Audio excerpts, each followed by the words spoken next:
we dive into Disney After Dark. Hey, the one thing cool about this parade, I am so close, I can almost reach out and touch these guys. Nemo, how you doing? Find out why nighttime is the right time to get spellbound at the happiest place on Earth. Then, hearing a singing bird for the first time feels like you're witnessing the birth of a miracle. this local woman has few peers when it comes to breathing new life into these amazing artifacts. Plus, the multi-talented star of Quantico lets her hair down. Is there anything you can't do? I can't cook. Priyanka Chopra shares her secrets for kicking butt and why she should be on the VIP list at the royal wedding. Seattle Refined starts now. Hi, everybody. Welcome to Seattle Refined. I'm Gard Swanson. There is no doubt Western Washington is one of the best places to live in the world, but there's only one place that can be called the happiest place on earth, and that's Disneyland. For the first time ever, this summer, Disneyland Resort is celebrating something called Pixar Fest. And if you think Disney is cool by day, wait until you see Disney After Dark. When the sun goes down, Disney California Adventure Park transforms. It becomes a dazzling Technicolor dream world, illuminated by more than 1 million lights. This is Paint the Night, a parade unlike any you've ever seen before. It was fabulous. I love it. Tinkerbell was my favorite car, the big truck, the lights, and it's great for summertime coming up. Here, Disney and Pixar's friendship is on full display. 1 minute, you're watching the Disney princesses pass by. The next, you're getting up close and personal with your favorite Pixar pals. Hey, the one thing cool about this parade, I am so close, I can almost reach out and touch these guys. Nemo, how you doing? Doing pretty good. All right. A little windy out All right, go make some kids happy. What a parade! Paint the Night will only get better this summer when the Incredibles join the party. And it really is a party. Incredible special effects and a soundtrack that makes you want to get up and dance. We spend months rehearsing and trying to get everything right, and then when we go out there and we see the guests, everybody's singing along, everybody's clapping, everyone's dancing to the music, and big smiles on their face, and that definitely is my favorite part. Now, do 6-year-olds like that kind of parade? Yeah, And why did you like it? because Tinkerbell's wings were glowing up. That's cool. I know. Hey, can you name 3 people that were in the parade? Tinkerbell, Belle, Cinderella, and Rapunzel. That's 4. The celebration culminates at Disneyland Resort. Together Forever, a Pixar nighttime spectacular is new for Pixar Fest. Being here on Main Street, there is nothing more spectacular. The streets are packed, and you have the castle back here, but what happens above it is where the magic happens. It is a showstopper, a story of friendship, told through fireworks, music, and projections on some of Disneyland's most iconic landmarks. I've been here 3 times, and that was amazing. Blew us away. Perfect. Wonderful. Disney. I loved it because it was all my favorite movies. Like literally, I had every Pixar movie that I remember watching as a kid growing up, and it just like brought me all the feels. Together Forever inspires a sense of wonder. It sends your imagination soaring. A rare combination of setting and spectacle that has the power to make you feel something special. And what I like to do is turn around and look at the people watching the show and watching their reaction, and it honestly makes me cry every time. It's an experience best enjoyed with the ones you love. And as the final fireworks burst overhead, it's clear the magic of Disney, the magic of Pixar, is alive and well in this wonderful place. Okay, I know what you're thinking. You went to Disney and didn't go on any rides? Au contraire, mon frère. Yes, we did. We're going to show you that part of the story tomorrow. And don't forget, there's still time for you to enter for a chance to win a 3-day, 2-night vacation getaway at Disneyland Resort. Log on to seattlerefine.com/contest to learn more.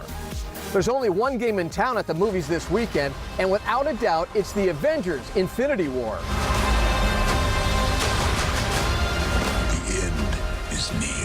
This is the 3rd movie in the uber-popular Marvel Avengers franchise. How huge is this movie?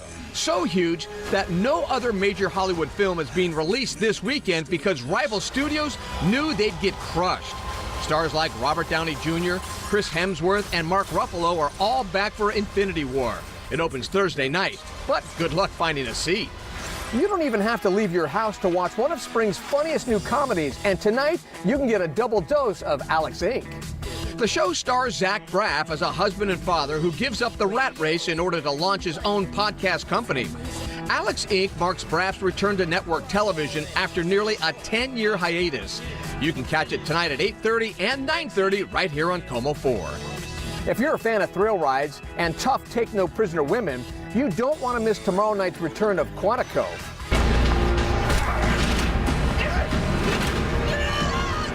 Season 3 of the crime-fighting drama finds former FBI recruit Alex Parrish 3 years removed from her dangerous career with the feds. But when a former colleague gets kidnapped by a ruthless arms dealer, she gets recruited to be part of the elite undercover task force to save them. I got a chance to chat with star Priyanka Chopra about tomorrow's season premiere and much more. Hey, we're just hours away from Quantico Season 3. I have to ask you this. What's your character Alex been up to since we last saw her? Oh, she's been up to no good. Living in Tuscany, drinking beautiful red wine, living in Italy, not bothering about her country. Alex has just, I think, taken a break. She just didn't want, like, you know, constant bullets coming in her direction. And I think that she just wanted a normal life and she craved it. And for 3 years, she's been living in Montepulciano, Italy. And suddenly Shelby gets kidnapped. And Alex is the only one who has this code that her kidnappers want. So Ryan comes and takes her back into New York, and she's sort of sucked into, you know, the world that she left behind again because she realizes that her country needs her, and that's where she always wanted to be. I got it. So Alex just might be the toughest woman in primetime. How are you and your character alike? I get the feeling you could almost kick anybody's ass. You know, I think I've started to believe that, Garden. It's starting to scare me. I shouldn't believe that I'm as tough as Alex Parrish, because if I get mugged tomorrow, I'm gonna try and take that guy down, and God knows what'll happen then. She's unapologetic, fearless, and, you know, she just lives life on her own terms. She's such a modern-day girl. Yeah, she is. All right, I want to switch it up just a little bit. I know you're close friends with future Princess Meghan Markle, and there's a lot of buzz this week that you're going to be one of her bridesmaids. Can you confirm or deny that for us today? No, I can't do either. I'm just gonna say I'm very, very happy, you know, to be celebrating her big day. And you're gonna be going to the wedding, right? Ish. If you see me there, you'll know. All right, I have to ask you this too. So if you're going to the wedding, and I know you're friends with her, what do you buy a princess? That's a head scratcher. Well, if you know the person, and this is all hypothetical, if you know the person as a real person, then you know what to get them. What do you think she needs? Because they're your friends. She doesn't need anything. But, you know, she's one of those girls who loves, like, she's a very simple, real, relatable sort of girl. So if I had to get her something, it would be something it should be something thoughtful. If you want to get her something thoughtful. She's that kind of girl. All right, I'll buy that. Okay, you have a primetime show. You have 2 movies coming out. You're a Goodwill ambassador. You've been named one of the world's most influential people. Is there anything you can't do? I can't cook.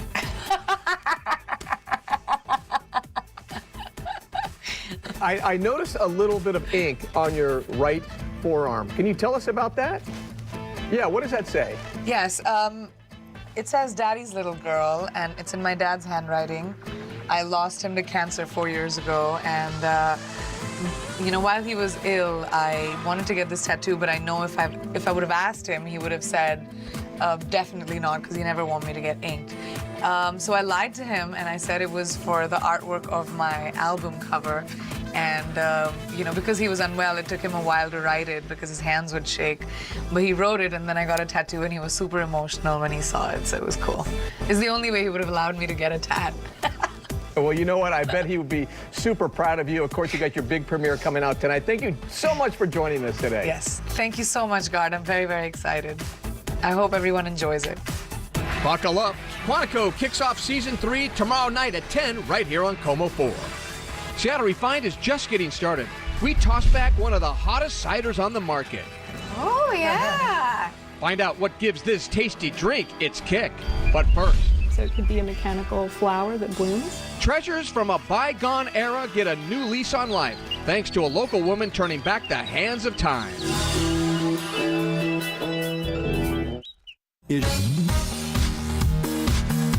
Welcome back to the show. I'm Gard Swanson. Okay, I'll admit there are some lapses in my knowledge.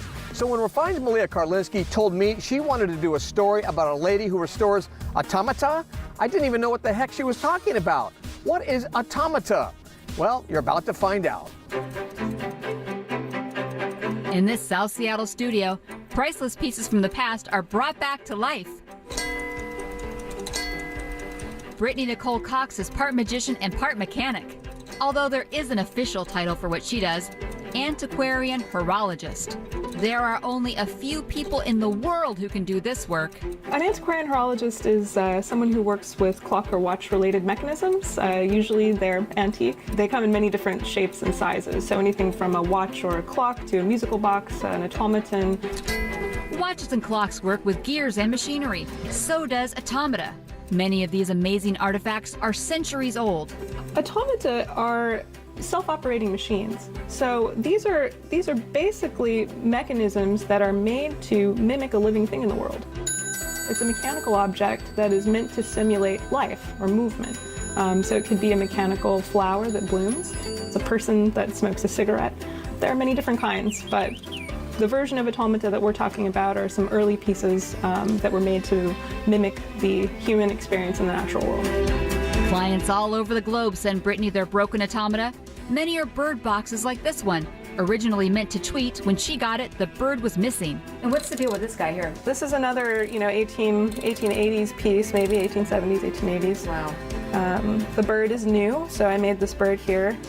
Typically they would be feathered to look like a real bird in the wild, but because this belongs to me and I could do kind of anything I wanted, I decided to make him really colorful and just kind of make him, very hopeful looking, I thought. He has a very bright song, so I thought, why not give him feathers to match?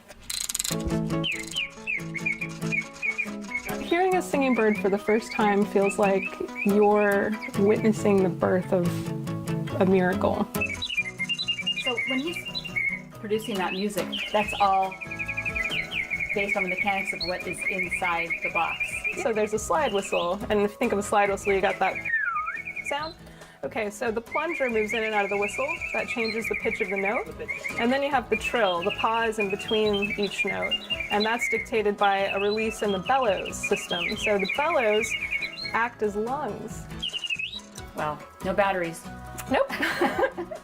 Everything is self-contained, just brass and steel. Her interest at figuring out how things work began at just 2 years old. Working with my dad definitely probably got this all started. I would often be in there in the garage helping him with his car, or at least I thought I was helping him. Today, Brittany does much more than repair antique machines. She actually makes the parts. These things weren't really mass-produced in the same sense as we think about production today. Any piece that needs to be replaced has to be handmade here. Her work may require patience and precision, but these small pieces have a big payoff. It brings such an elation. It's such an incredible feeling to know that you have corrected something and basically restored a voice to a voiceless piece. I guess what I find most interesting about it is that, whoever made that 200 years ago expected that bird to sing. Sometimes maybe it hasn't worked, it sat silent for 100 years. So to be the first person to bring that back is an honor, a privilege to be a steward. Malia Karlinski, Seattle Refined. Brittany Nicole Cox is currently working on a book scheduled to be published next year. To learn more or watch that story again, check out our website. Coming up on Refined, cider with a little something extra, plus skateboarding that's good for the soul.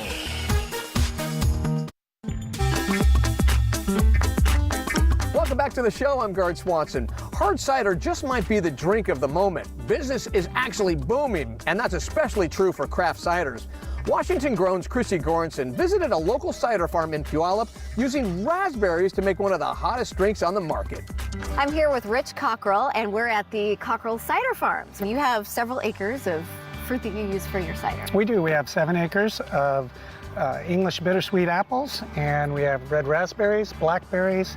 We make 2 different raspberry flavored ciders, and we think Puyallup Valley raspberries are the best around. So for every 4 that you pick, I'll eat 5. That's good. We eat quite a few ourselves, yeah. So you pick the berries. Mm-hmm. Then what do you do to actually get the berries ready to make cider? Well, what we do is after we pick our berries, we juice our berries. And we're gonna have you start on this. Oh, okay. I'm gonna put some fresh raspberries in here. So I'm gonna mash. You're gonna mash, a big potato masher. We're gonna pour those right into our just regular apple press we use. And you can see all that good juice coming down. Whoa, look at that. Yeah, isn't that nice? I didn't realize this much went into making cider. Starting to break out into a sweat. This is tough. With the raspberry juice pressed and ready to go, it's time to bring it over to where the cider is made. So this is the cider house. This is the cider house. I love it. Yeah, Okay. great. And so this just is going to be stored. Well, no, what we'll do is we can either store this and we can freeze our juice right now and use it at a later date, or we can add it to our cider if the cider's ready for a secondary fermentation, and we can put it right in and start making cider. This is where we make our cider, our hard apple cider. We start with apple juice, and we do the proper nutrients that it needs, proper chemistry that it needs, and then we pitch our yeast to it, and you can hear the bubbles Yeah, I going, can. can't you? Yeah. These are our 6 basic flavors that we have all the time, our standard flavors. One of them is our Valley Red Raspberry Cider. Our other raspberry cider is called the Devil Cider, and it's a raspberry habanero cider. Really? Yes. How about a taste? So I get to taste? Let's get some. I would love to. All right. I would love to. Rich has been dying to give me a taste of his famous raspberry habanero cider. Cheers. Woo! Can you feel it in the back of your throat? Not yet. It's coming. There it is. Yeah. Oh, yeah. Warms you right up. Good. Yeah. Tune in every Wednesday for more stories from our partners at Washington Grown. We'll be right back.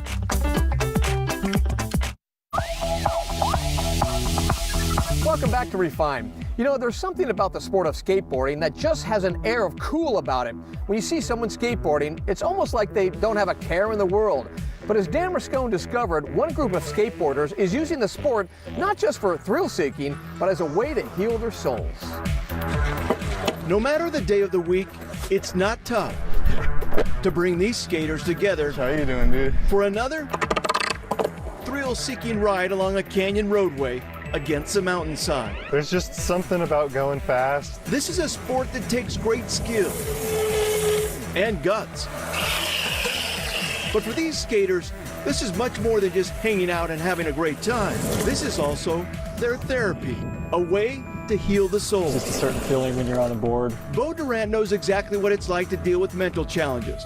It wasn't long ago he was sent home from his LDS mission to the Philippines for depression and suicidal threats. You kind of feel like you failed. I didn't know anyone who had come home for mental illness before. I was the first I knew of. My form is terrible, guys. That's when he and a friend who was in the same situation started Skate to Fight, an organization that uses skating as a way to cope with mental challenges.